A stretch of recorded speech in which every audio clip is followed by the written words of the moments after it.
What's up, guys? It's kind of like a rant, I guess. I'll hopefully have some kind of moral to this story or gripe session, whatever you want to call it. But basically, Easter Sunday, my work van, let me flip this around.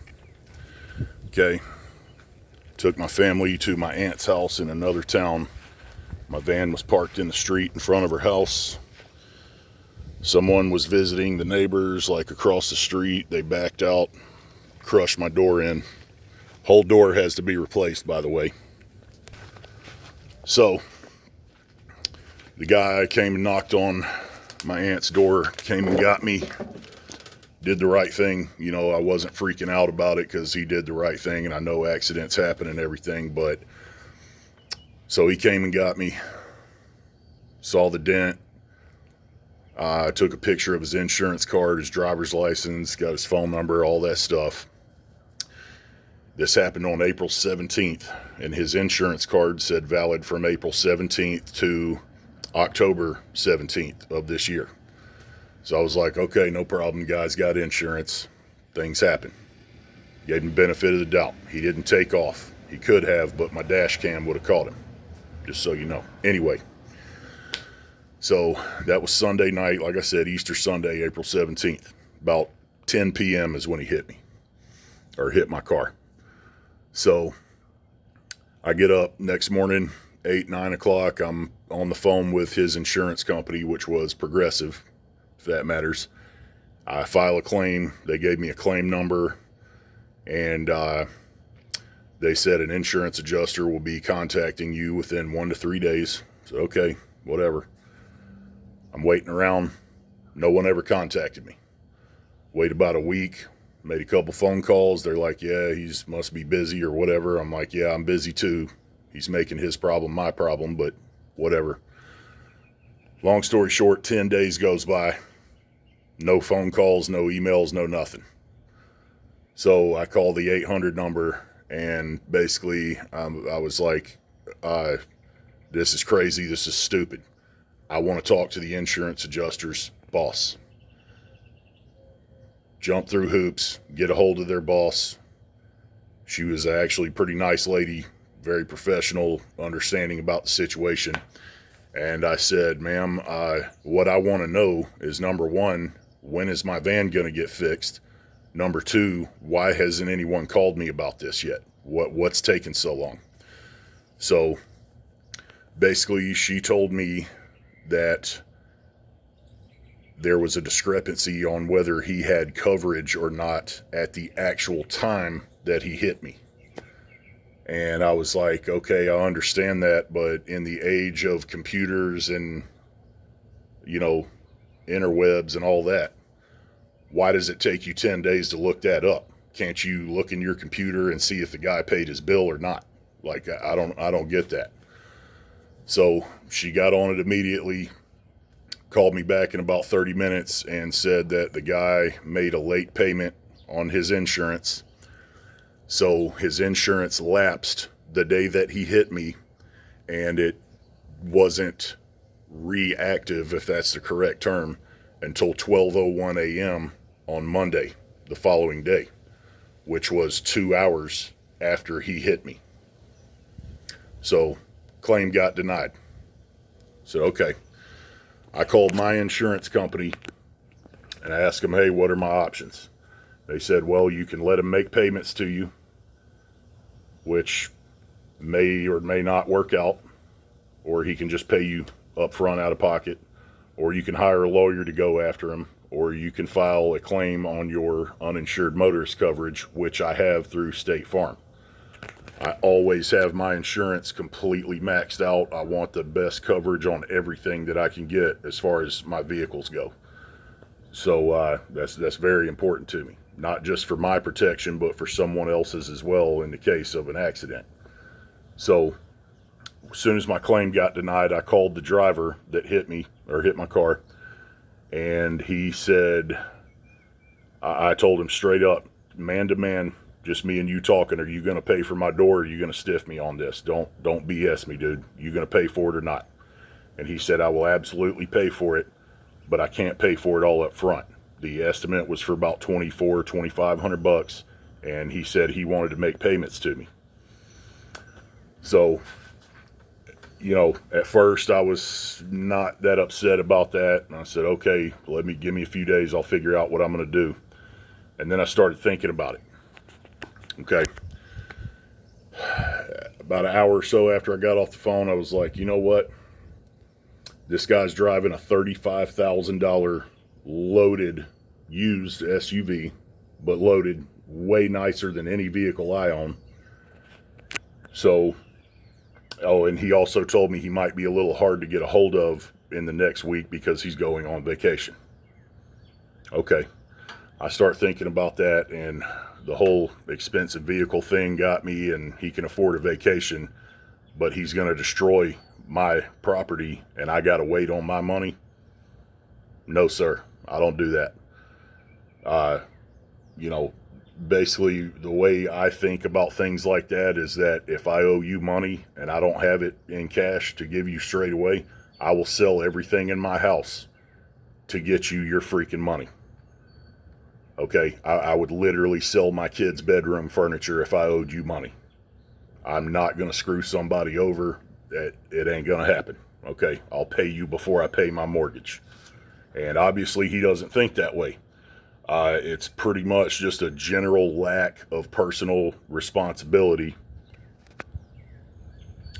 So, sorry, somebody was calling me, beeping in. But anyway, just a general lack of personal responsibility on a lot of people's part out there. Not everyone, man, but it just freaking leaves a sour taste in my mouth that people think that way, man. You know, even if he doesn't have the money in the bank, there are ways you could get the money. You could go to your bank, get a personal loan. You could drive your car to a bank or a credit union or a car dealership, refinance it. You'll have a check in your hand. Bam, I'm paid. His car payments would go up $18, $20 a month if he went and got 2,500 bucks equity out of his car. He could refinance his house. There's all kinds of things. He could borrow money from a family member. Okay. Man, I'm popular today. I just had two people call me back to back. But anyway, I was like, screw this, screw him. I'm calling State Farm. So basically I had to make an uninsured motorist claim on my insurance. I verified that it won't make my rates go up, but I do have to come out of pocket my $250 deductible, which sucks, but at least it's not $2,000 or $3,000, but still it's the principle, man. It's my $250 and I didn't cause the accident. So they did tell me that they're going to go after him for the money, and the first $250 that he pays, State Farm will reimburse me for my deductible. So, okay, fair enough. So basically today, instead of working or doing something productive or fun, I had to pull all of this crap out of my work van. Okay, all my work stuff. I don't even know if I got room to even put my other surface cleaner in here, but whatever. So this is what I'm doing instead of working and making money. Okay, all this stuff. I'm out here sweating my butt off. Now I got to go drop my work truck off at a body shop. Okay. The rental car company is going to give me a half-ton pickup truck, but I'm not allowed to tow anything with it. If I can't tow my trailer, I can't work. Okay. So my rental car basically covers my rental car coverage on my uninsured motorist covers $50 a day for a rental car. If I want to come out of pocket, I can go rent a heavy truck, 3/4 ton, 1 ton truck like that to pull my rig with, but I'll have to come out of pocket an additional $25 or $30 a day. It's just a bunch of bull crap, man. So anyway, I guess what I would do a little differently in this situation is, instead of just, and another thing I brought up with his insurance company, I said, okay, if he's not covered, why does he have an insurance card that says he's covered if he didn't pay his bill?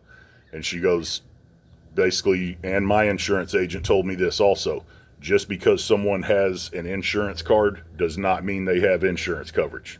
It does not mean that. So basically what I would have done differently is I would have told him to get on his phone and log into his account and show me that his insurance was valid at the time that he hit me. If I would have done that and I would have seen that he didn't have insurance, I would have called the police, made a police report. He would have been cited for driving with no insurance probably. It's a pretty hefty ticket from what I understand. Last I heard it was somewhere around $500, something like that. The guy could have been drinking for all I know. I didn't smell any alcohol on him, but I didn't get that close to him either. So again, what I would do is verify online that he has insurance coverage at the time he would hit me. And, you know, it just really sucks, man. So now I got to spend half of my day going to mess with a rental car, drop my truck off that I work out of and make a living out of at a body shop at my expense. Hopefully I'll get my $250 back. I'll never get the money back that I lost from working. That's just not going to happen. I know no one's going to pay for that because, again, personal responsibility, lack thereof, people don't care. You know, you got to cover your butt. So anyway, y'all take that for what you will. Hopefully that helps some of y'all out in this situation. I mean, I really couldn't have made this up in my wildest dreams, but basically what I want you to take away from this is get you the best insurance coverage you can possibly get.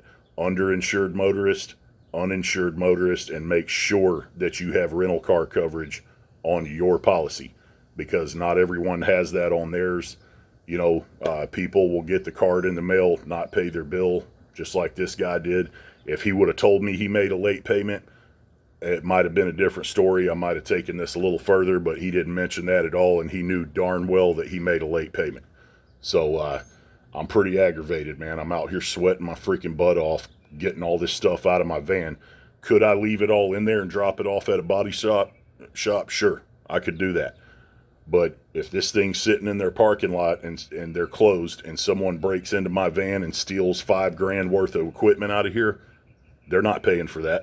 It's going to go on my insurance. So it's just really, really super freaking aggravating, man. So y'all pay your freaking bills. If you ain't got insurance, leave your car parked in your driveway. That's all I got to say. Because somebody might actually pop you in the mouth if you hit their car and they find out you ain't got insurance. So anyway, y'all have a good one. Cover your back, CYA, if you know what that means. Get you some good insurance. Make sure you got coverage in case something like this happens, in case some other person doesn't have insurance like they're supposed to.